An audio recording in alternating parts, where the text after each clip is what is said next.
Good afternoon. My name is Adrian Coxon, and I'm the Chief Marketing Officer at EXANTE. And I'd just like to take this opportunity to thank you all for joining us here today in person and through our live global stream internationally going out. We're very proud to be here at the historic London Stock Exchange. This exchange was actually established in 1698. So that's 330 years ago. And it's appropriate that we're here as EXANTE, a global wealth management platform, to celebrate the launch of our UK FCA-regulated global brokerage. This license marks an important stage on our journey to offer our professional and institutional services to clients around the world, backed by local regulation and by what we consider to be a quite unique boutique service level. However, I'm also acutely aware that you're not really here to listen to me. So without any further ado, I'd like to pass over to Simona. But before I go, could I just ask you to make sure you have turned your phones onto silent mode? Thank you. Thank you, Adrian, and thank you to everyone who's joining us here today, whether you're online or in person. It's wonderful to have you here with us at the London Stock Exchange as we answer the all-important question, what's on the horizon for markets in 2023? Especially when it comes to bonds, equities, currencies, and alternatives. After what was a really difficult year for markets in 2022, with inflation reaching a 40-year high, stock and bond markets performing their worst since 2008, geopolitical risk rising in Europe and increasing tensions between China and the US, and the climate change risk hitting commodities, agricultural stocks and energy markets. Could it get any worse? The IMF stated in January that it expects at least a third of the world to be in recession at some point in 2023. So what does that mean for investors? Luckily for you, I'm joined by an acclaimed panel of experts who will help me to answer that question today. We have David Buik, who is a commentator for LBC. We have Nick Kissack, who is a UK and European equity portfolio manager at Schroders. We also have Bryn Jones, head of fixed income at Rathbones and manager of the Rathbones Ethical Fund. And finally, last but not least, we have Arnab Das, who is a global strategist with Invesco. Before I start asking our panel questions, however, I would like to ask you, the audience, a question. We will be going through several questions today throughout the panel because we'd like your involvement. We'd like to know what you think as well. So please do download the Slido app if you haven't already. The QR code is just there. And please do answer the questions as we go along because we'd like to see what you think. And we will be showing you the results as we go through. So, gentlemen, we're here with near-term inflation and near-term inflationary backdrop, which will continue at least in Europe and in the UK to weigh on real income, consumption, and industrial production. But what will happen across 2023? The pressure is on banks to curb inflation, but will inflation even be a worry in 18 months' time? Arnab, I'd like to come to you first from a macro point of view. What is on the horizon? Okay, well, look, I think we need to think about this question about growth and inflation together. And I think we need to look at 23 as well as look a little further ahead than that, right? So I think it's clear that inflation is falling in most of the Western world. And that's probably going to continue because a lot of the shocks are coming out of the system that have caused this big inflation process, right? Whether it's an enormous amount of fiscal transfers and fiscal support because of the pandemic, dealing with the energy shock that came about because of the war in Ukraine, with fiscal support for the cost of living crisis, and of course a lot of central bank tightening that is slowing down the economy and leading to a cooling in inflation pressures. There's some chance that the reopening of China, which is seems to be much stronger and much more rapid than anybody expected, that might hold inflation up a bit. But I think most of the inflation story is now passing out of energy prices and commodity prices and international prices into various kinds of domestic prices, like housing, like services, like wages. That's the stuff that central banks are supposed to deal with, and they can deal with. And I think it's a kind of domestic process. So central banks are going to continue to tighten. It's going to slow growth down, and it's going to slow down the inflation rate.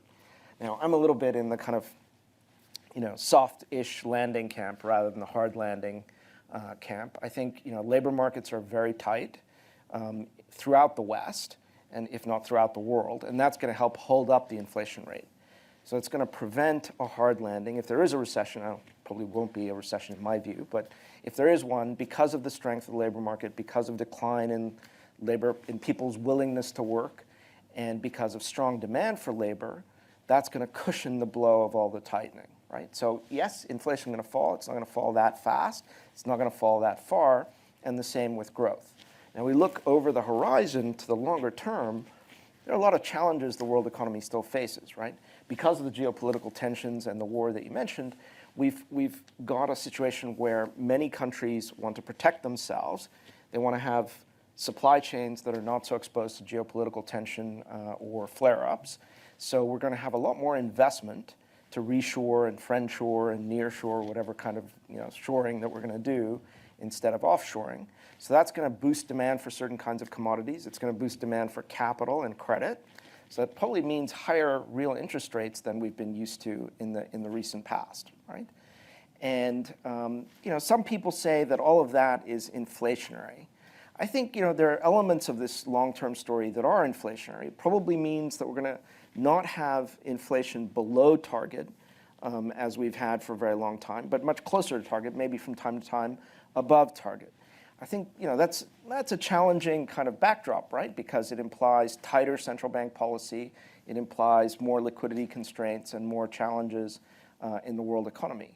I think the flip side of that as an investor is that I think you're going to have a lot more benefit from picking your spots, right? From diversification. If you think back over the last 20 or 30 years, really diversification didn't work.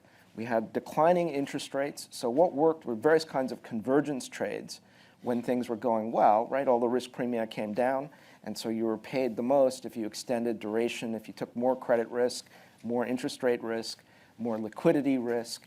If you just kept buying stuff that was far away in terms of risk premia, that tended to work. It was all about concentration and convergence rather than about diversification.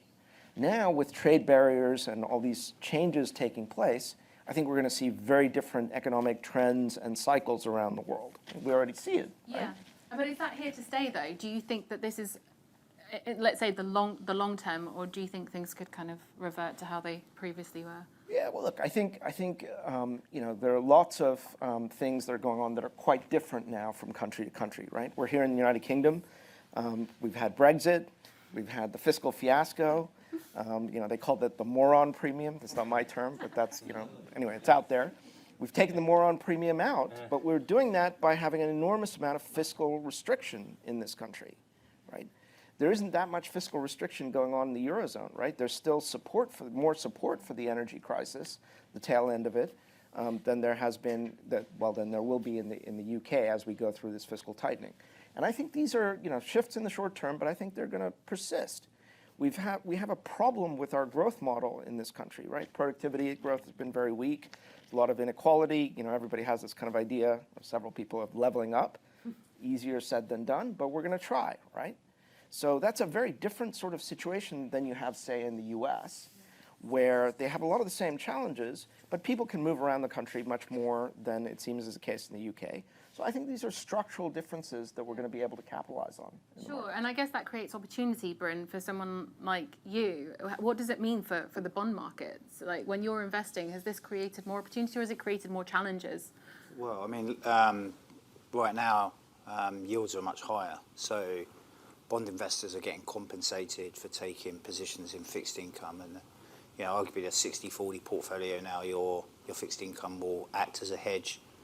I mean, a few years back, Paul Brain talked about that if you bought a Ferrari, equivalent of a racy set of securities, and you called up the insurance company and said, look, can I take out some insurance against my Ferrari? Would you get paid to take insurance out? No, you would have to pay for insurance. So there was an argument when yields were very low that you were paying for insurance.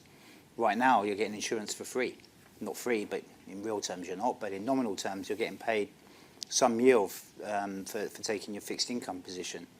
So I've written a blog today, and it says that we've gone from Tina to Tanya. So there are now investment alternatives. So Tanya, no, it's not. There is no alternative. And so fixed income, while still could come under pressure from higher inflation or more sticky inflation. I mean, inflation in the UK at 10% is still pretty high, right? The central bank might want to throw another 50 at it next week just to try and get demand destruction down a little bit to destroy demand so that inflation drops a bit. Inflation will likely come off. Commodity prices have fallen quite a long way. Arguably, money supplies collapsed as well. So old monetarists out there, which there aren't many of them knocking around still, would argue that money supplies collapsed to such low levels that in itself is deflationary. So if we think about a bond portfolio, you've got your racy Ferrari, you've got all your stocks, what these guys are going to tell you about. But right now you've got a hedge. And what's interesting, we created a heat map and we looked at, for example, you buy a 5-year duration bond of around 5.5% yield. You still need yields to rise over 100 basis points, maybe 150 basis points before you return a negative nominal return. Forget real returns because yields are quite high, as in inflation is quite high at the moment. But that means that you've got some carry protection. So what we've seen a lot of people recently is putting bonds into their portfolio, 10, 20%, because you can still generate a 5 or 6% return. You remember, you compound 7% over 10 years, that's 100% return. So there is some attractive places for fixed income right now, yeah. Yeah, of course. And just to let you guys know that heat map is available in our reading room, I believe, online. I'm not sure I'll put it there yet. Oh, okay. We will put it on our reading room online, so you will be able to see that. Apologies. But so where do you think then, Bryn, in terms of focus, where should investors be focusing in terms of the duration of the bonds? You're talking about long-term, Sure. I guess. Or short. Yeah. I guess, there are still so many uncertainties out there. Let's say we got inflation expectations wrong, and inflation does remain even more sticky. Rates remain much higher for longer. The economies don't slow down so much, then central banks are going to put rates up. So you don't necessarily, in that environment, want to be longer duration. You want to keep your duration slightly shorter than the index. But if we are thinking about what normally happens in interest rate rises, right? What normally happens is rates go up and economies slow down. Right? Every single cycle that's happened. What we don't know, and what none of us can forecast, is October the 17th, 2023, that's going to be the day that we're going to see the economy turn over. None of us know that. And if we did, we'd be sat on a beach in Barbados drinking, whatever it is that we like, right? So I think the importance really here is about thinking about adding a bit of duration to your portfolio, but not going mad and adding loads while there's uncertainty. But the thing about bonds is that there's an asymmetric return. So whilst an equity manager, in theory, could have unlimited upside, it's not quite infinite, but you can have huge gains, your downside is 100%. A bond investor, their downside is exactly the same. You can lose all your money.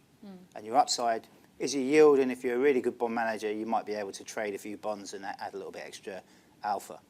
So the importance there is, I think, if we are going to talk about a mild recession, or even, God forbid, a terrible recession and a depression, you don't really want to be taking loads of risks. You avoid leverage. You avoid the high yield area. You go into your investment grade, high quality, and that really brings you into right now sort of triple B or single A and above sub 6 or 7 years, because you can get a good bang for your buck. It's still a hedge against some of the portfolios, but protects you should we all have to run to the hills. Of course. And are we talking in terms of both sovereign and corporate? Well, there I'm talking really about corporate debt. Okay. So if you're going to be, dabbling around in some credit, it's single A and above. I think in sovereign debt, it kind of makes sense also to keep your duration a little bit short until you think rates are peaking, because generally, again, historically, government bond yields don't really start collapsing significantly until we peak in rates, and you start getting signals, rhetoric, economies turning over, and then the long end of the bond market tends to rally. Okay, and Nick, you were that sexy Ferrari, but now you have got the competition here. What does this mean for equities? Because bonds are like yielding attractive returns? You may be surprised to hear, but I'm inclined to agree with Bryn. So, doing my asset class down. But look, in fixed income world, as Bryn's alluded to, there's a very significant positive carry at the moment. I believe it's similar to Bryn that inflationary forces over the course of the next 6 to 12 months probably reduce. So we see interest rates coming down. So you get the positive carry that we've seen in the fixed income world, as well as potential of capital appreciation, which again makes those from a Sharpe ratio perspective, makes those an interesting asset class. From an equity standpoint, actually tactically short term, I do remain fairly bearish. We look at a recent rally in equities across Europe, for example, we're back within a few percent of prior peak levels. We've got inflation that, as we've already discussed, it's coming down off peak, but we're still well above historic ranges, which is not usually conducive to decent equity returns. We've got valuations in equities globally, but particularly in the US, where at least on short-term metrics such as the forward PE or longer-term metrics such as the Schiller-Cape ratio are still pretty extended, as I say, particularly in the US market. On top of that, I do have concerns about consensus earnings risk in 2023. Again, particularly for the US market, when we look at some of those macroeconomic lead indicators, whether it be real money supply, ISM new orders, some of the housing data, it certainly suggests quite significant downside risk for US earnings in 2023. And then lastly, on equities in the short term is interest rates, as we've discussed. Although the market is starting to price in a certain level of deflation, actually the central banks have been fairly clear globally. They're still raising rates, the majority of them. But actually the Fed and the ECB also within that have been clear that for at least the next 2 to 3 months, they'll be raising rates. And so for me, in the short term, that is not a particularly constructive overall market or setup for equities. However, just to give my asset class a slight prop, in the long term, I still am constructive as the next man in terms of, or the next person in terms of equity returns and equity exposure, because ultimately, if we look back to developed market equities, back to 1900, nominal returns in developed market equities have been 9 to 10% per annum. So on a real basis, it's a real rate of return of 6%. There's not many asset classes that can deliver that over such a long period. So in my mind, once we get through a certain wash through in earnings forecasts for this year, and equity valuations start to revert to a slightly more attractive level, then again, you want to be on the medium term and longer term horizon, you want to have decent equity market exposure. But short term, as I say, I'm pretty tactically cautious. That's interesting, and I'd like to know what you guys think about that. Our next question on the poll is, we'd like to know whether you think equities are overvalued, undervalued, or maybe you don't even have an opinion. But if you could answer that, that'd be wonderful. David, what are your thoughts? And will 2003 be value or growth, do you think? Well, sorry about that. The interesting thing is I had a conversation with Andy Haldane, excuse me, the former chief economist of the Bank of England. So I said, what's your prognosis for 2023, Andy? And he said, I think it's going to get a little bit worse in the first 3 or 4 months. But he said, I'm quite upbeat about the second half of the year, which really endorses what my colleagues have said about interest rates probably being fairly close to peaking, or inflation close to peaking, and that we may have a little bit of downturn. But to pick up Anne's point, and I think it's a very important one, is we've dealt with the things like energy, prices are down, gas, oil, they've all dropped, the rest of it.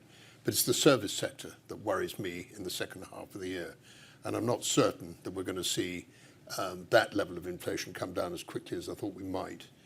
That is a cause of great concern to me. And another one that I'm sure will be picked up, there's just 2 points that I want to make. One, it concerns quantitative easing, because I thought the Bank of England particularly had a tremendous opportunity in the last 3 or 4 years to ease that back, whereas this is really going to be pretty inflationary getting out of that. I thought Mark Carney was very slow out of the blocks in not getting that really going. And the other thing that concerns me basically, which I'm sure Bryn will be able to put some meat on the bone, is the fact is debt in the world is gargantuan. I mean, there are tears streaming all the way down my face. It's absolutely huge. And I'd like to know and have some sort of clarification whether it's manageable. because I think this is one of the problems that we're going to see in 2023 and 24, is whether that level of debt is manageable. On the bright side of things, being a bit of a spiv, I'm actually quite upbeat about one or two things to start with. At the beginning of 2023, we've had a number of sectors that have been completely trashed. One of them, of course, is retail, where you've seen stocks like Next being trashed by 29%. Marks and Spencer's was down 50% low at the end of the year. I'm not saying that we've got loads of money, but you've got to remember that something over £200 billion was squirreled away during the course of the pandemic. And I'm told a lot of that's still around. So I think, on a cautious way, there are lots of sectors, and it's much better to let Nick guide you through that if he agrees with me, that will have some value, and certain parts of the world. Like, I've got the hots for Tokyo. I thought they were very, very unlucky in Japan, having that awful opportunity, which was supposed to be a wonderful one, which was the Rugby World Cup. Then, of course, the Olympics. And then, of course, the fact that their regulatory controls made some sense. I mean, they were the most cheating nation, if they'll forgive me, in terms of having involvement in each other's stocks and shares all over the place. There was no regulatory control. Now, I think Japan is a place I'm certainly going to have a look at during the course of the next year. Interesting. But do you think, though, then it sounds like it's a compound of, I guess, what Brexit, we've had COVID, we've had the war in Ukraine. I guess nobody predicted any of these things. Do you think we'd be in this position if all of those things didn't kind of happen at the same time, really? Well, let me answer that thing. As I said, talking to you before, Simone, it was, as far as I'm concerned, the Russian conflict in Ukraine is the biggest and most dangerous and ponderable. Okay. Because I don't think just the fact that we are all dancing from the same hymn sheet in terms of Germany and the United States of America coming into the pact. I mean, so they put together 60 or 70 tanks, whoopee. They need a lot more than that. And the time factor of getting them there, and when, you know, the sun starts to come high over the yardarm, the snow melts. I still think there's a very nasty conflict out there, and I think it could have a damage on growth. And I guess, as Bryn said, no one's really got that crystal ball. We don't really know going forward. Yeah, Can we limit damage? I mean, we're not here to talk to geopolitical specialists, but I mean, you've had nearly 2 million Russian men leave Russia in the space of a year. And, you know, I think the population in Russia is predominantly women because of through history. I think we're looking at something like one of the highest women population. 60-40, I think. Yeah. And it's actually the women that have turned their back on Putin. And Putin's in a really difficult place domestically at the moment, which, you know, we know he's perhaps a madman. Some people might not think so, but, I mean, he was Forbes Man of the Year one year. So very, very difficult to forecast that, yeah. But I think Russia's in a difficult position internally. Hope so. So that's an issue. In terms of the amount of debt globally, I mean, if you're a hegemony and you're a country like the US and the reserve currency, it doesn't really matter. You can print as much debt as you like. So they'll just keep raising the ceiling. The UK at the moment is, but it does seem like the US, Europe, and the UK are like three drunks at the bar. You're not quite sure which one's going to fall over. And I think the UK looks the most drunk at the moment because, you know, the deficit last month was huge. I mean, it's the highest December on record, 27 billion. Yeah. We were at the DMO the other week talking about the amount of debt they've got to issue next year. It's on the interest as well. Yeah, it's on the rise as well. So, but surely some of this could have been predicted during COVID when. Yeah, I mean, inflation going up has not really helped. 25% of UK debt's inflation linked, so obviously it's got a 2-month lag as well. So that's why December was the highest month. So that's a concern, and the places you'll see the pressure in the currency, and we saw that during the LDI concern. You know, sterling absolutely cratered. We're back at 124 cable right now, but that's where you'll start to see the transmission mechanism really, really appear. So if you see sterling getting hit pretty hard, that'd be an indication that they're worrying about the level of debt the UK's got. At the moment, we're all right, but yeah, definitely a focus. Can I come in on? Yeah, of course. Yeah. Go. Yeah. So, like before earlier, I was talking about this whole, moron premium and the fiscal fiasco, right? So I think the UK has shown us something, which is, a useful lesson in what not to do, right? What they did was they said, Essentially, we're going to, in a time of high inflation, when the central bank is tightening monetary policy, we're going to cut taxes and we're going to increase spending, right? We're off to the races. And the market rebelled, right? That's why, I mean, the mechanism was the LDI and the currency cratered. The bond market was gap moving, like crazy, like had never happened before.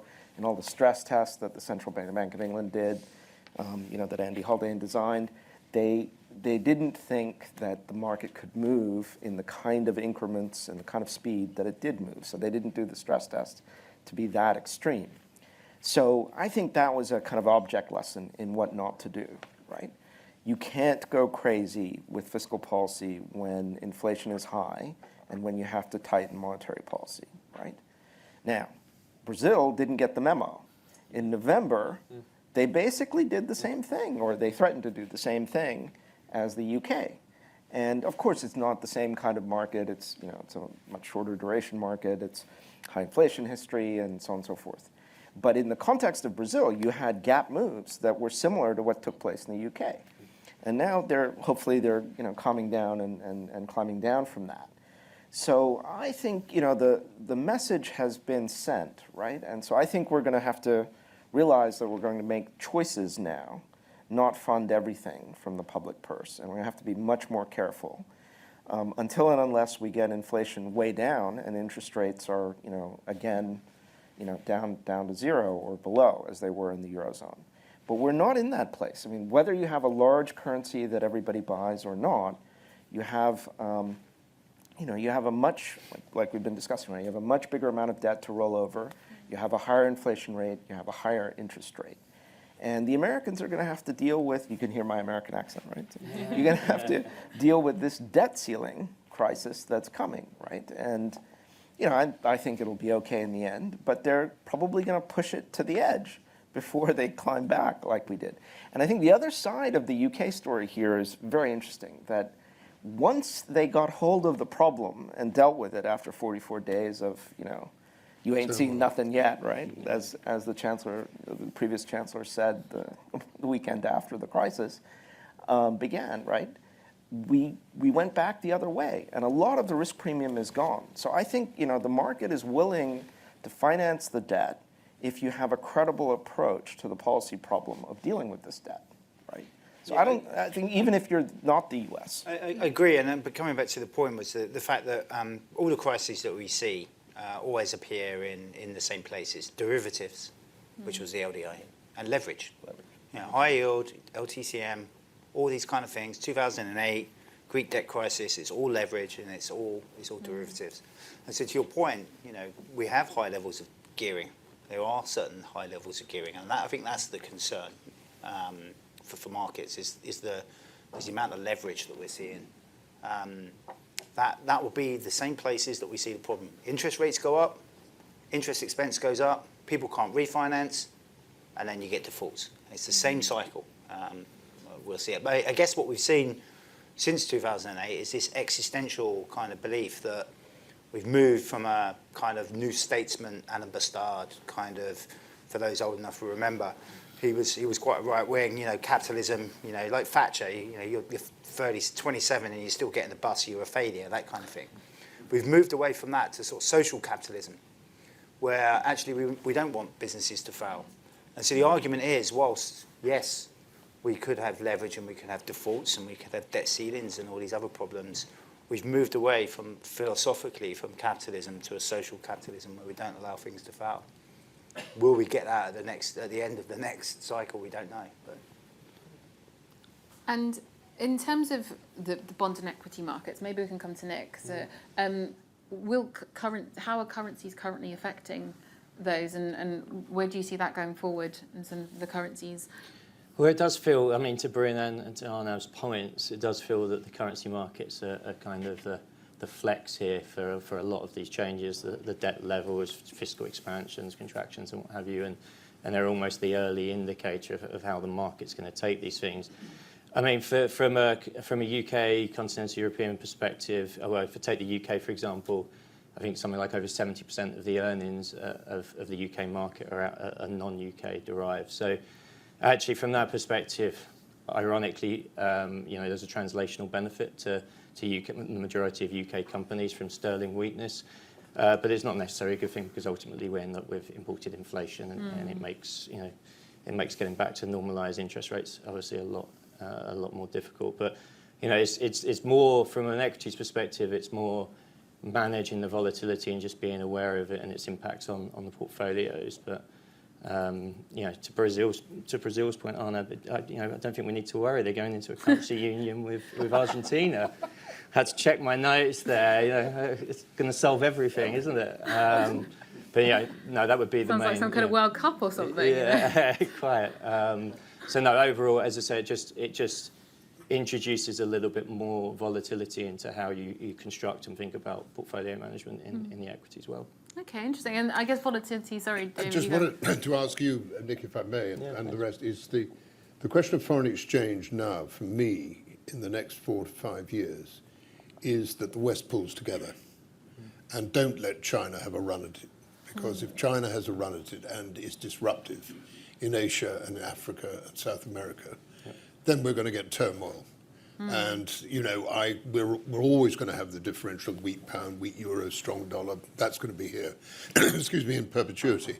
But what I think is most important above everything else is politically the stability between the West is of paramount importance. Would you agree? Completely agree. I completely agree. And I think the last thing I think most realise they want to go down is to the currency wars that we've had in the past. And obviously under Trump, it was one of these key planks was WTO accession by the Chinese back in the 80s, 90s, and then the effective currency manipulation on a real effective exchange rate basis was what drove the competitiveness and job losses in the US market and the US economy. So I'd like to think, to your point, that the West do have a realisation that is not the route that they want to go down, and to let things flow as freely as they can and be decided by the markets.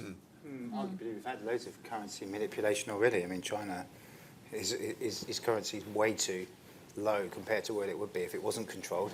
And let's think of Germany. I mean, no disrespect to the Germans, but when they unified Europe, the Deutschmark really, really benefited from having these other weaker economies around them. So I think arguably we've been through a period of currency manipulation as it is. Yeah, and I guess does that then, in terms of the currency driving markets kind of forward, does that move people to kind of other alternative sectors as well? I'm thinking cryptocurrencies. Does that? Do you think investors have started looking at alternative currencies because now we've got a wider choice? I mean, is crypto even considered a currency? You asking me? Yeah, should we go? No, absolutely nothing about it. It's way above my pay grade. And I might copy the only that thing I would exact say, answer. until the central banks around the world get a grip, they are not doing the investment public any service at all. It's a disgrace. Okay. And God bless everybody. If you're up and down like the old, good luck to you. And if you're making money, but it is so dangerous out there if you don't know what you're doing. There's no question that crypto is here to stay, and it's going to replace a lot of banks going over the thing. It's going to get involved in all kinds of different currencies and different ideas and commodities. But at the moment, it's really a bear pit. It's still the Wild West. I mean, it's not regulated. That's the problem. And until it gets regulated, crypto will probably be quite a strong investment class once it's regulated. Yep. The only danger with it is the amount of power that's required, and that's a potential issue. Although some changes recently, I think, mean that they halve the value of the amount of crypto every certain period, which means that it can easily go up. Yeah. So there's kind of that harvest of crypto, but arguably it will be a store of wealth, but again, very dangerous. I think still don't fully understand the dynamics. I mean, it's up, it's down at 16,000, wasn't it? And it's back at 24. I mean, up 50%. Yeah. People that have invested in that. 6 weeks. It's unpredictable, but I wonder, Arnab, do you think regulation will actually impact that negatively? Well, look, I think I'm going to offer a slightly different view, if I may. and suggest that, I think there are two different things going on here, right? One is there's a technological revolution, and that the whole crypto thing has a role to play here because of the blockchain and the distributed ledger. So if you take a step back from the cryptocurrency and just think about what all of this technology is doing, it's putting buyers and sellers much more closely together than they've ever been in every walk of life, right? That's what Uber does, right? It takes out the closed shop of the licensed taxi cab and puts somebody who's willing to drive a car with somebody who's willing to hire one, right? In a much faster and more efficient way. So I think if you think of it that way, you can ask yourself whether that's a good idea in finance. And so they say, decentralized finance, the buzzword is DeFi. They're defying the centralized financial system, right? They're defying all of us. They're defying the central banks. And so this is, in principle, it's a revolution, it's new. But actually, I would invite you to look at the history of the US. And if you do that, if you read the financial and economic history of the US, what you'll see is that for over 100 years, we had a decentralized financial system. We didn't have a central bank, right? The Fed is our third central bank. It's only been around since 1913, right? And in between Andrew Jackson and Woodrow Wilson, there was no central bank. And there was the dollar, but it was really a proxy for gold. And so all the money in the US came from private banks. And nobody stood behind the private banks except for their shareholders, right? And it was a disaster every so often, right? Everybody knows about the Great Depression. But we had a series of depressions before that. Most of them were called the Great Depression until the next one came along, right? And was deeper and longer than the previous one. And that's why we have the Fed. So part of this is new. The technology is new, but the idea of a private currency is not new. So and then I think you have to think, what is a currency, right? A currency is a medium of exchange. It's a means of payment. It's a unit of account, and it's a store of wealth, like you said. Okay, now, the thing is, in the modern world, currencies are also legal constructs. Legal tender, right? You can't pay your taxes in this country without sterling. The government's not going to pay you if you're receiving some money from the government, if you're a supplier, or if you're on welfare, transfers, or you have some government bonds, gilts. You're going to get paid in sterling. The government is not going to give that up. The central bank is not going to give that up, and the financial system and the participants in the financial system aren't going to want to give it up ultimately, because if things collapse, as we saw in the GFC, in the global financial crisis, you're going to need the central bank to step in.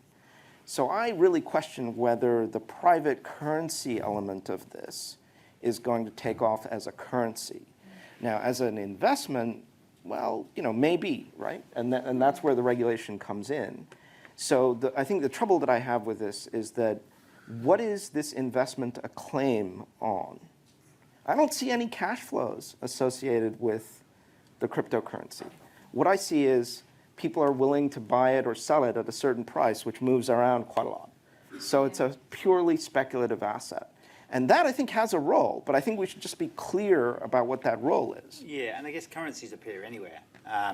So, I mean, if you go back and look at the history of money, I mean, there were stones in Polynesia with big square holes in, and they used to ship them around, and they used to buy land and sell land with them. That was a currency. My kids at the moment are trading match attacks in the playground, right? And they're buying stuff with it. That's a currency, right? And that's not regulated, because they keep telling me they're not allowed to do it. So yeah, I mean, currencies will appear anywhere. So it could be a form of wealth, but I still think for the mainstream, regulation will improve. And a lot of central banks will issue their own crypto. Do you think, Bryn, and also Nick, is it measurable how much money that you may have attracted in your areas of bonds and equities that has gone into speculative cryptocurrencies? One reads stuff, but I don't know how accurate it is. Well, we had a client sell our... Do you know? I mean... We had a client sell our funds, reduced it by 4 million and bought crypto, and they turned it into 2 million and then gave us the money back. Yeah. So they made a mistake. Well, I heard a figure of $8 trillion over the course of the last 2 years, but I have no idea whether that's correct or not. I heard a numbers, something similar to that that was quoted on a podcast recently of Well, I guess the it's value of interesting the because asset other class. alternatives, like you mentioned, Arnab, gold. I mean, I guess because we do value that. I mean, you still couldn't go and pay for your house in a block of gold, could you? But I guess other alternative assets like that and art and things like that, there are more value in those It things has because more of store of trust. value purpose, Okay. doesn't it? Ultimately, I guess that's the thing. Whereas, as you say, it's a medium of exchange, question mark on Bitcoin versus the other dynamics or mechanisms that we've discussed. But are you Gold sorry. itself was a currency because everybody agreed, right? They stepped away from the stones, which weren't very convenient either, or the seashells, or the salt, right? All those kind of ancient monies, including gold, which is really an ancient money as well, or silver, or whatever you wanted to use, they were not convenient. They weren't efficient means of transactions. They were a way of disciplining the state, right? But the discipline on the state can come from the market in assets, financial assets, as we've just seen in the UK, right? Yeah. But are you finding investors are still wanting, maybe still have some gold in their portfolio as a protection? You know, I guess that's always seen as a safe investment in the long run. Well, gold right now, I mean, the cost of carry for gold is quite significant. I mean, gold was quite useful when you got negative rates, right? You know, you could As hold, with crypto. Yeah, you could hold, and crypto did really well when we had It negative did, rates. Now you're getting 5 or 6 or 7% return from your bonds, which is supposed to be your risk-free asset. That's a huge cost of carry. So physical assets will struggle in that environment, unless obviously there is demand for the use of those through whatever engineering process is required. But yeah, so I see gold as doing better in environments where rates are much lower. Yeah, and I guess commodity prices probably affect that as well, globally. And how in terms of your portfolio, how have commodities? Well, commodities obviously used in a lot of things. I mean, you know, some of these raw earths that we see used in batteries, for example, things like rhodium, palladium. I mean, gold itself is used quite a bit in some of these products. There'll always be a demand for that. It's not just purely they're kept as a store of wealth. But we're a bond manager. We don't invest in commodities. So. Okay, and does anyone have a particular view on commodities going forward in 2023? Obviously, you know, we've been looking at the kind of geopolitical risk and around that. What do you think could happen? Is that an area that investors should be looking at? The only thing I would say is that the catalyst for commodities basically has been China in the last 3 years. If China's hot to trot, then there's more mileage in commodities. And if they're battening down the hatches and they're not getting rid of COVID, which I understand is not looking too bad. No, they've reopened recently, and actually it's been quite a surprise, hasn't it, how quickly everything's reopened. If you think about the savings we had in this country, you should see the size of the savings sitting in China at the moment. I mean, we're talking trillions of wealth that needs spending. I think for me, you know, take it with a pinch of salt. I'm an equities man, but in terms of commodities, there's probably 3 factors. There's the cyclical momentum that's coming from China reopening, as David's alluded to. There's a structural aspect, obviously, from China, but I think in terms of the urbanisation aspect, we've probably seen the majority of that over the last 10, 15, 20 years.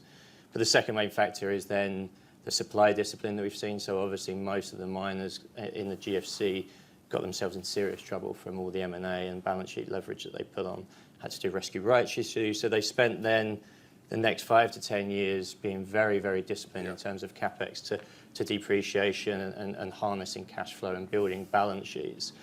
And obviously now, from an ESG perspective, and the supply side of that, that's also in certain elements restricting the supply. Yeah. So we've had a long period of restrictive supply in many of the major hard commodities. And then actually you've got this, what is more structural demand aspect on top. So, I think the quote I give sometimes is, I think the average electric vehicle versus an internal combustion engine requires something like 4 times the copper intensity. So you've got, an extra element of structural demand that you didn't have. So I think when you think of all those 3 factors together, it's difficult to be too bearish commodities. And then obviously the implications of that for us trying to fight inflation and what we're seeing post-Ukraine as well and what have you is clearly something that we need to be very aware of over the next few years. Yeah, I think what we need to accelerate the transition to net zero, if we're really serious about this, which I hope we are and I think we are, but it's not evident in what we're doing yet. What we need is higher prices for fossil fuels to encourage the use of renewables, right? So it suggests to me that whether it's for the copper or the oil or the hydrocarbons, right? We're going to have higher prices on a structural basis. That's going to be an inflationary pressure that central banks will have to deal with. But over the long term, if you think about what the transition from non-renewables to renewable means, if we're successful in that transition, it means that the marginal price of energy in the long run is going to be very low, right? So for a period of time, commodity-producing countries and firms are likely to do very well. And some of them may do well in a kind of structural basis for a very long time. But others are going to have to figure out a new business model for the long run, right? A new growth model if it's a country. And I think some of the oil majors are doing that already. For some countries, it's going to be more challenging than for others, right? It might be more challenging for, potentially for Russia, probably for Saudi Arabia. And I think the leadership in various countries sort of understands that, and that's why there are a number of these changes taking place. Now, having said all of that, I think the geopolitics also matters quite a lot, right? One of the consequences of Russia's invasion of Ukraine is that the oil market is segmented now internationally in a way it's never been segmented before. And you can see that in the price of oil. Like if you look at Brent versus the Russian grade crude, which is called Urals, right? They usually, almost throughout history, they've traded together with like a $1 difference at most, $1 or $2. And then sort of the morning after the invasion, the price of Brent went through the roof, right? Literally skyrocketed. And the price of Urals went down for the first time, right? They diverged. And that discount has remained because the West is unwilling to buy Russian oil. And the East, right, China and India in particular, are very happy to buy Russian oil at a deep discount. And the oil price cap is that the G7 has imposed on Russia seems to be reinforcing that segmentation in the market. So we have different prices now for oil, which is essentially, not completely, but close to fungible. It's close to interchangeable commodity. It's trading at very different levels. And I think that's also something to think about, right? And is that an opportunity for investors to potentially, if you know what you're doing, to make the money? Yeah. I think there's something of a spread. There's a bigger spread to trade there if you're so inclined, and there's that suggests that in some sense in the short term China and India are getting a competitiveness boost that Europe is losing, right? And so Europe is going to have to adjust to a higher, at least relative to Asia, a higher price for energy.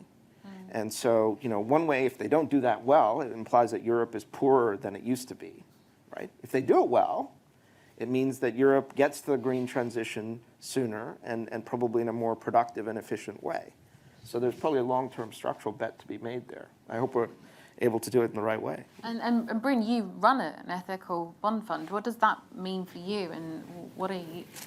Yeah, so that's ultimately the idea of what you want from sustainability and ethical approach to investing is that you push up the weighted average cost of capital from people that aren't doing things properly.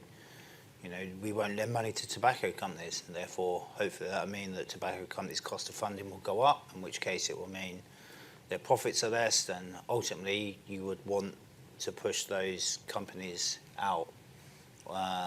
If you think back to your exams of Modigliano and Miller, if their cost of funding goes up too much, ultimately it pushes them closer to default. I mean, that's the big overarching summary of what you're trying to achieve. So I guess with oil companies, if what you're trying to do is push them out of the market, make their cost of funding higher, it would be the same principle. The more that we make ethical or sustainable investing a process that everyone has to follow, it will push up the cost of funding. It's similar with governance as well. You don't want companies that run badly. Companies that run badly are more likely to do fraud, they're more likely to abuse their employees. So if you're trying to do social good, that's another way of doing it. So Yeah. That's what ethical and sustainable investment's about, really. It's driving out the ones that are doing things badly and keeping the businesses in place which are doing things that will make the environment, society better. Yeah, and David, do you have a view on ethical kind of ESG investing? Phrase rather unorthodox. Oh, really? Okay, how come? I respect Nick and Bryn and I had a conversation beforehand, and I understand ESGs and why they're there and the rest of it. But I'm a great believer in not cutting off your nose to spite your face. So if, say, last year, oil was all the rage and it was down and shares have been trashed, not to have bought BP and Shell would have been a crime, as far as I'm concerned. And when you've got people in Ukraine knocking 7 bales out of each other, and you see BAE Systems shares on the ground, and they went 50% up last year, I think it's also a crime not to have bought them.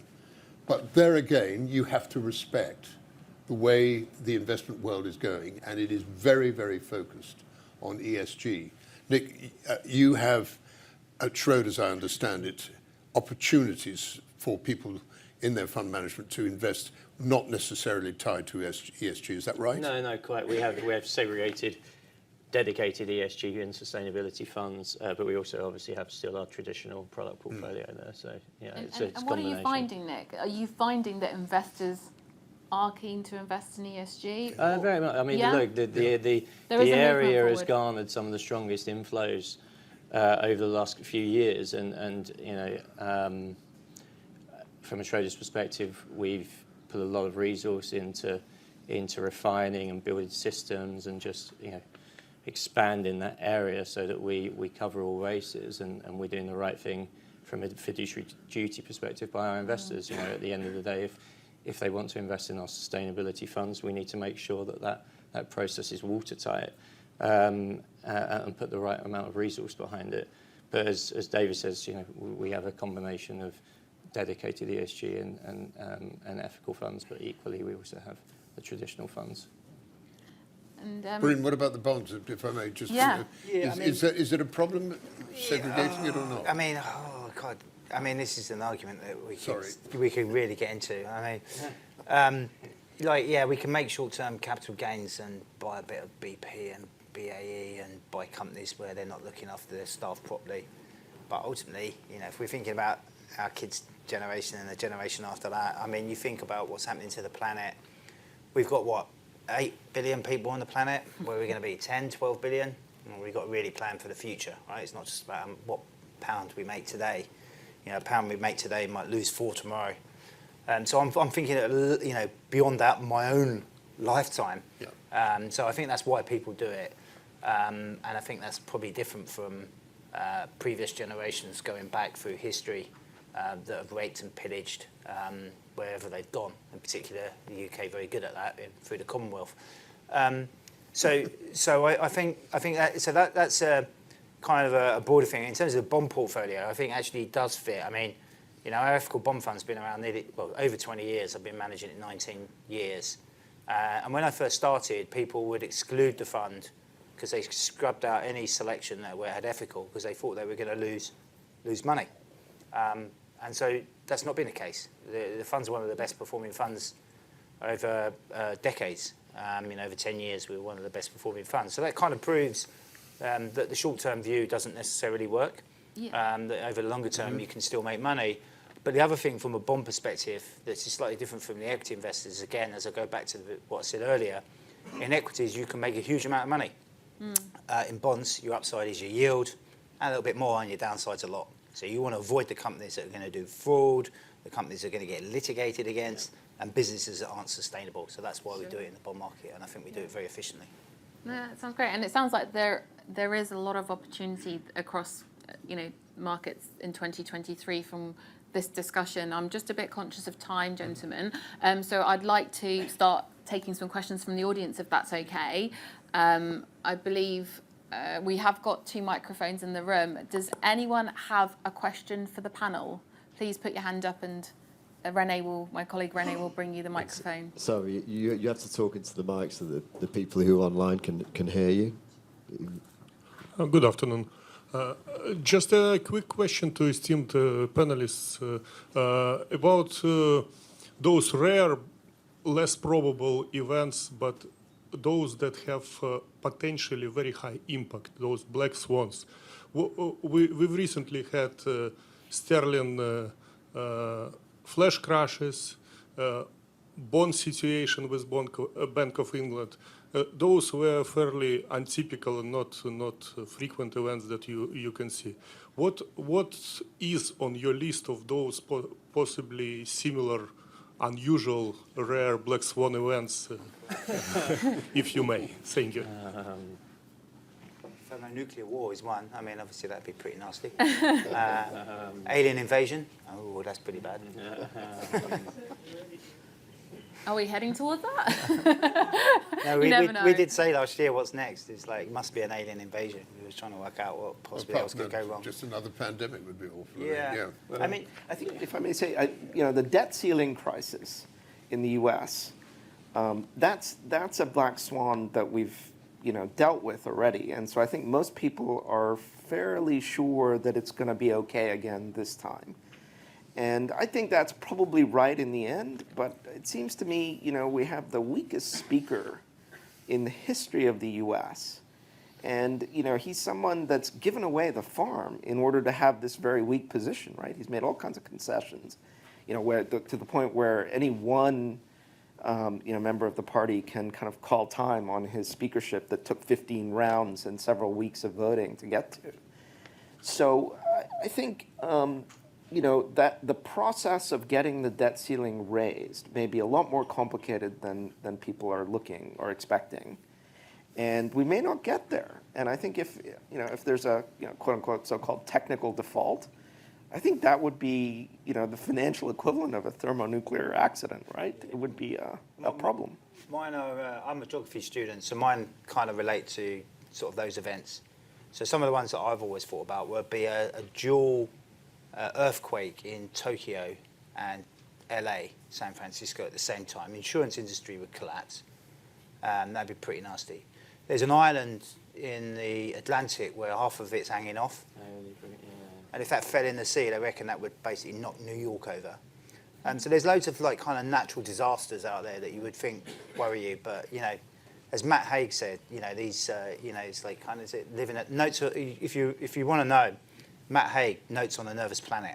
I mean, that's the kind of thing. There's so much that could go wrong.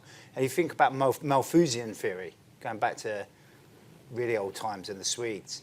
Swedish guys, it's kind of disease, pestilence.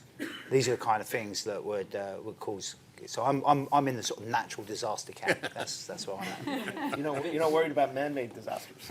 I think it's from my perspective, it's been obviously well flagged for some time as a possibility, and that's Itaú exit in the sense of, we've seen obviously Brexit come through. We've got, in many respects, a more difficult thing to manage were the electoral populace in Italy to really turn against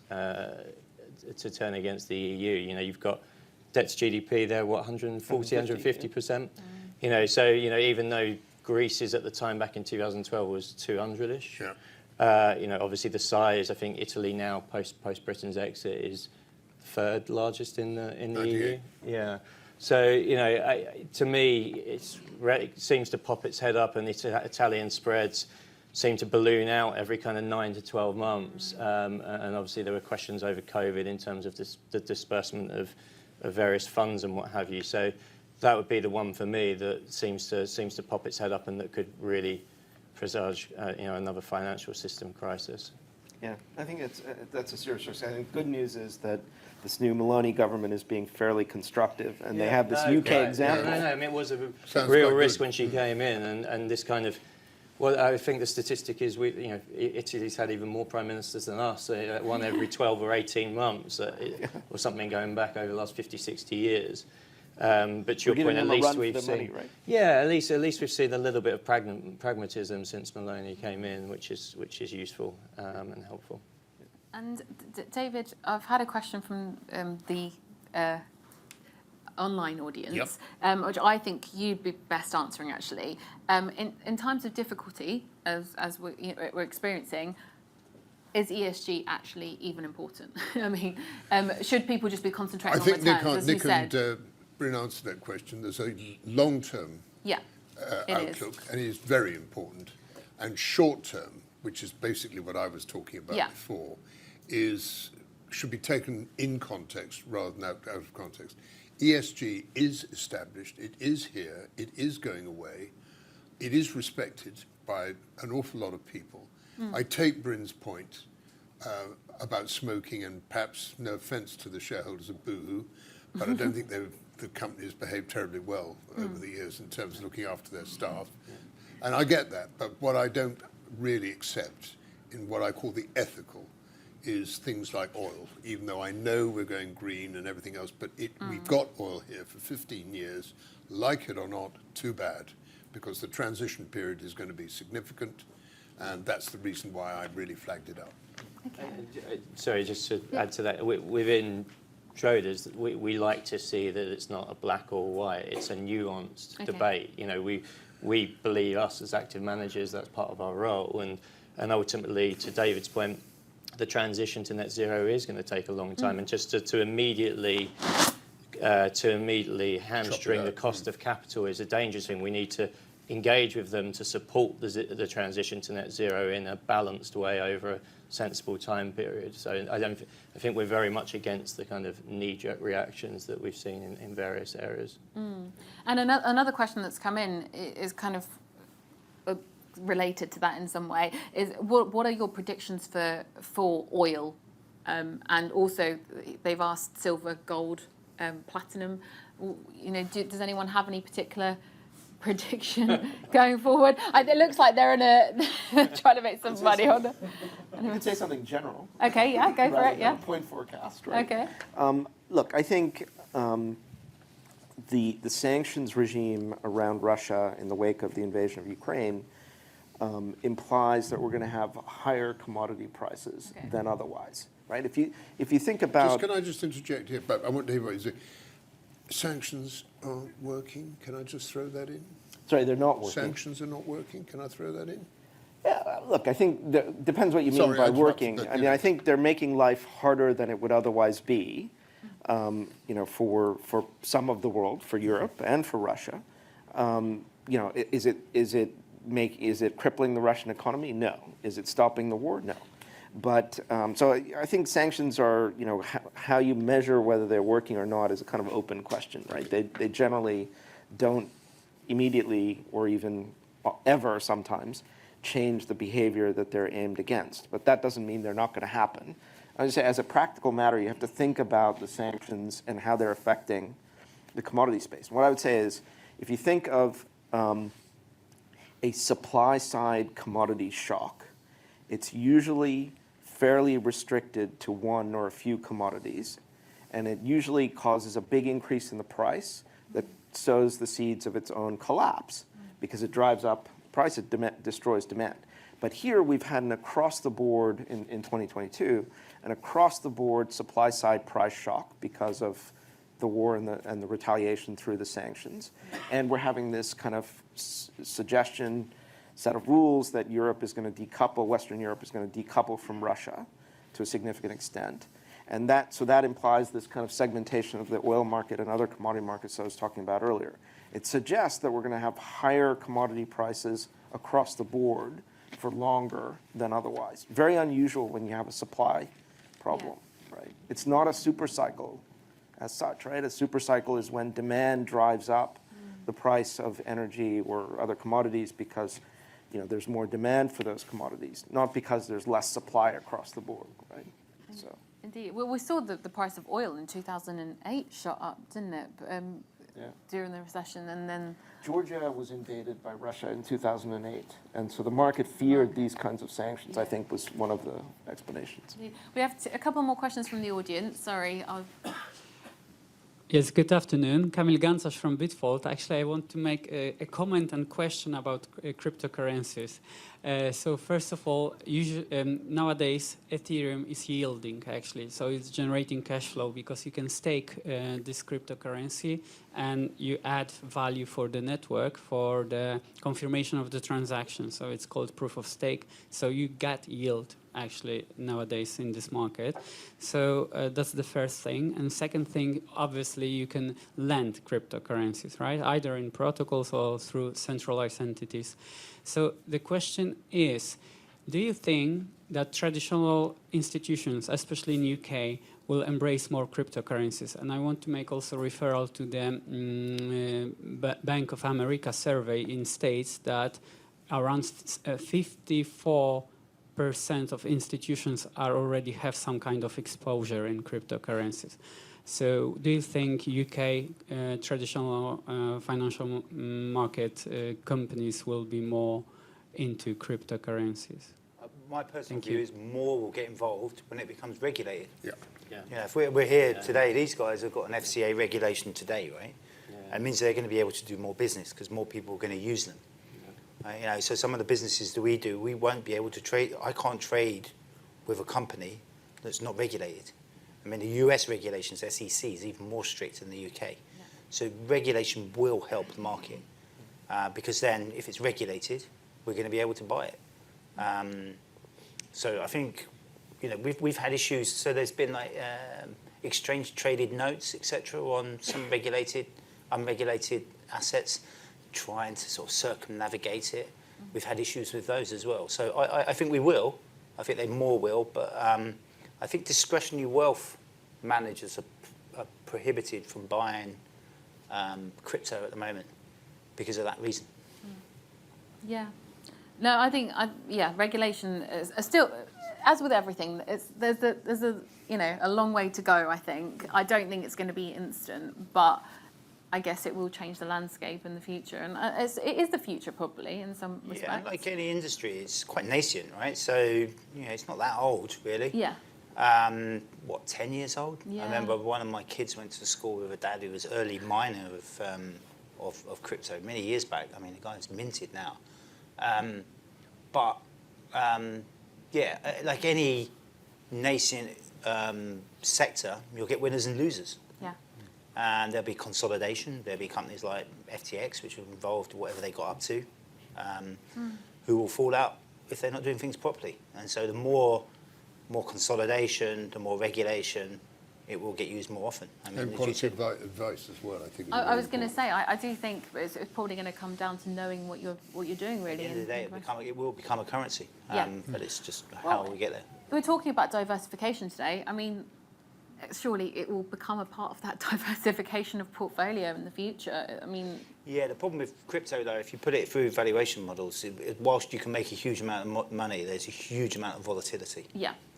And, you know, for a diversifying asset class, you need to have it, the two things you require is low volatility and a lack of correlation with other assets. Sure, yeah. And at the moment, it doesn't exhibit those. Yeah, it does, one of the opposite. Brilliant. Sorry, we have one final question before we tie up. Thank you very much, guys, for all of your researches, and it was very interesting to listen to you. I have like a question. We all know that one of the severe problem for this year after the COVID was the geopolitical problem. And I have a question. How do you estimate the effect on world economy if Russia win this war or the Western country will win the war? How it will affect the equity, bond, and fixed income market if the Russia will win the war or the Western country who support the Ukraine will win this war? How do you, if I may ask, What do you how do you define as define winning? Yeah. No, it's just like we in every war we have two parts. You know, some of them win, some of them won't. You know that it's also the question. You know, in terms of what is the victory is for both country. Yeah. But you know, we are all talking that that the war is a big money, and we are here because that we work on financial market and want to know where we have to be. You know, which side. I think that's an important the thing. monetary I think you define what win is, right? Because, like, did Putin actually want to take the whole of Ukraine? Arguably not, right?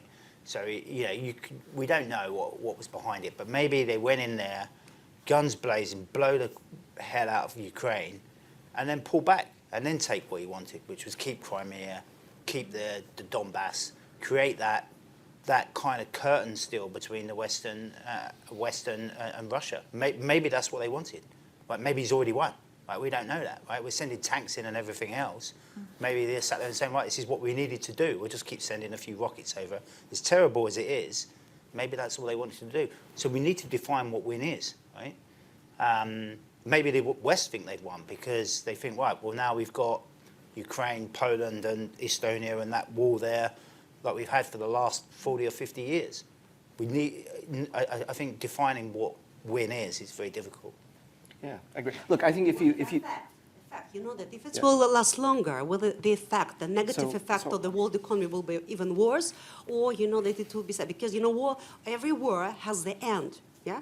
Do you agree with that? I would say it's not so black and white. Okay, so I think it's useful to break this question, if I may, just for a couple of minutes, into 3 scenarios. One, like you said, where Russia wins. One, where the U.S. or the West win. And something intermediate, which would be that there isn't really a clear resolution like North Korea, South Korea, India, Pakistan, India, China, Israel. Israel is potentially think of it as civil war, or the frozen conflict maybe on the border of Russia that have gone on for a long time, right? So 3 scenarios. Okay, I think it's fairly clear that if the West and the U.S. win, and Russia loses, the Americans are the big winners. Pax Americana is heavily reinforced, and the world looks like it's closer to unipolarity. It's going to be a multipolar world, but it's more, tilted towards U.S. influence in the world than against it. And of course, Russia is the big loser. Now, what does Russia do in that scenario? You tell me, right? I mean, Russian history and the history of many other countries has a lot of regime change when there's a major loss, right? So what does that regime change look like? You tell me that, and I'll tell you what that might mean in the markets. I would say probably not that much, because for most of us, Russia is already off limits, right? So I think the U.S. winning scenario, the West winning scenario, that's Pax Americana reinforced, and the Americans are riding high again, right? Russia winning, obviously the Americans lose. I think the world is more multipolar, somewhat more heavily tilted towards China than towards the U.S., but not entirely so, because I think in the scenario where Russia wins, that is a scenario where the eastern flank of NATO is not Ukraine, but it's Poland, right? Or it's to the west of Belarus. And that flank is going to be very heavily armed, right? Because it's a more dangerous situation because Russia has won. In the intermediate scenario, where the war is not really over, maybe there's an armistice, but there isn't a treaty, that is a scenario in which I guess the West will heavily arm Ukraine, rump Ukraine, whatever, wherever the line of actual control or contact or whatever they call it is going to be. So Ukraine's going to be very heavily armed. The peace dividend is going to be even smaller, even more negative than it already is, right? And I think what we're going to have seen out of that is, American kit works a lot better than Russian kit, right? Military material, right? And so, that is a situation in which the Chinese and the Indians have to rethink what the world looks like, what their militaries look like, and not just them, right? Many others in Western Europe as well. I don't want to pretend to be a geopolitical or military. I'm an economist and a financial. But I think that this is the world that we live in is one where I don't think we can, so neatly silo things up into macro or finance. But you have to consider a lot of things. And in that intermediate scenario, I suspect it's a riskier world where we have to think a lot more about it. Well, I think from what you're saying and what we've discussed today, there is still going to, the ongoing war, however long it lasts, nobody knows, nobody's got that crystal ball, it's still going to impact on markets somehow. So quickly, gentlemen, I'm really sorry we've overrun a bit. What is on the horizon for markets? Can I go to each of you individually, if you can give me, David, what do you think, if you could pick one thing that for you that investors should be looking at this year, what's on the horizon for you? I think, to be honest with you, because of the imponderables which we've all discussed, is that in terms of equities, you have to stock pick and you have to sector pick. And if you get those sectors right, I think you'll be very comfortable going through 2023. For me, I think there'll be a recovery of various things, retail, not necessarily the UK. Also like the house building project, which I think is a reasonable one. And also anything to do with airlines, travel, anything like that, Rolls-Royce, all those sort of things. I think there is a recovery process. But as I say, there is a great big black imponderable cumulonimbus cloud hanging over everything. So as the expression goes, prenez garde. Okay, and I guess it comes down to, we were talking advice, knowing what you're doing, understanding.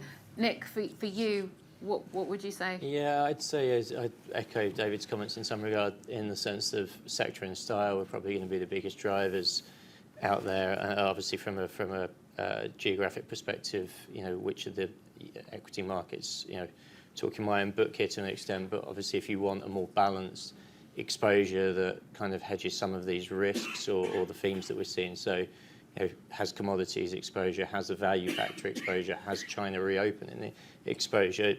UK equities, it's not surprising that UK equities were the strongest performer in 2022 amongst developed markets.